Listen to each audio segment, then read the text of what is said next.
Hello, everyone. Welcome to another episode of Breezeway Productions' The Breeze. And today we are going to talk with director Yi Chen for her film First Vote, which is currently an official selection at the 2020 Hot Springs Documentary Film Festival.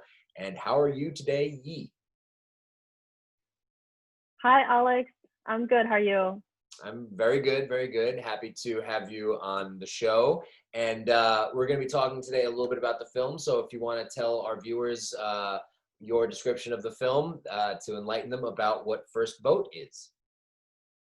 Yeah, so my film First Vote is an hour-long documentary that follows my personal journey into America's battleground states to meet voters in my own community from both sides of the aisle during the 2018 midterms. And the film explores the intersection of immigration, voting rights, and racial justice. I found it very fascinating to learn about this demographic, which I don't think a lot of people really think about because it seems like an oxymoron with the current climate that you've been seeing with our current president and the Chinese Americans. It is about Chinese Americans for Trump, and it shows the gatherings of a community as they are advocating for Republicans in Ohio. So tell me a little bit about how this project came about, and what really interested you into being a part of it, into documenting it. Yeah, so I immigrated to the United States about 17 years ago, and I actually will be voting for the first time myself this year. So as a first-time voter myself, I was interested in telling stories about Asian American voters' growing participation in the democratic process, particularly in battleground states. Mhm. And was there a reason that you chose Ohio to be your state of choice that you focused on? I mean, there was North Carolina as well in there, but Mhm. when it really stuck out when I was watching some of your subjects go on podcasts and talk about the Chinese Americans for Trump, and that the Republicans that they were going to the Republican dinners and things like that. Is there something that was just fascinating about it that drew you to it? Yeah, I knew when I started the project in 2017, when I was looking for characters, I knew that I wanted to find characters in battleground states. So, so I found these four characters, and it just so happens that they're in Ohio and North Carolina. Yeah. How was it like following them around as they were going from event to event, and then reaching out to the community to try and bring on more people towards their mission, so to say? Did you find it to be sort of against the current mainstream ideology of what is being displayed for Chinese Americans, or did you find that more people were really jumping on board and then working with these organizations? So yeah, so in 2016, about 35% of Chinese Americans voted for Trump. Mhm. So which is about a third of them. And so the film has four characters. Two of them are Trump supporters, and two of them are Democrats. Mhm. So when I was filming with them, the character in Ohio, like you said, he has his own Mandarin language podcast that he was trying to mobilize Chinese American voters to support Republican candidates. And in Ohio, he during the 2018. So I filmed the project for 2 years, 2017 and 2018. So Lance in Ohio, he was supporting Jim Renacci, which was running for the Senate seat in Ohio against Sherrod Brown. Right. So that was his main storyline. In addition to what he's doing for his candidate, but also for Ohio Republican Party. He did a lot of door knocking. He has his podcast to reach out to Chinese American voters. And like you said, he also attended GOP conventions. Yeah. Yeah, and so in North Carolina, when I was filming with the three characters, one of the controversial thing on the ballot in 2018 midterms was the voter ID amendment. So that's also part of the storyline.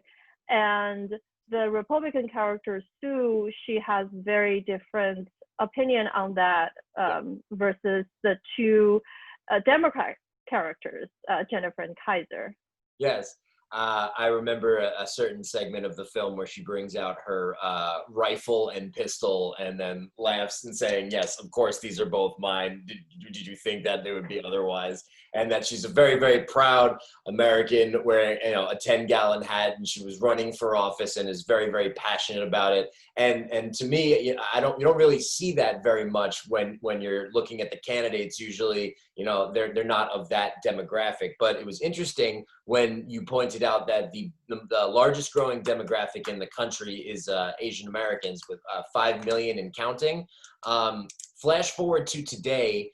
Do you feel that party and that movement has been growing or receding due to current recent events? Are you talking about the Chinese Americans for Trump movement? Yes. It just fascinated me to no end. It really did. So that's one thing that really opened my eyes, because I never knew something like that existed until I watched this documentary, which was very poignant to me. Yeah, that was also what drew me to this project too. I was really intrigued by what they were doing in 2016. They did a lot. They had those aerial banners in more than 30 cities.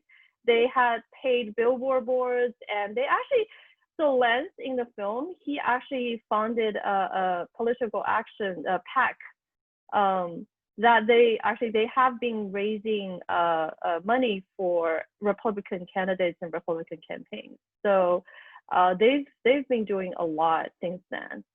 I don't actually have data or official numbers in terms of how many members they have now.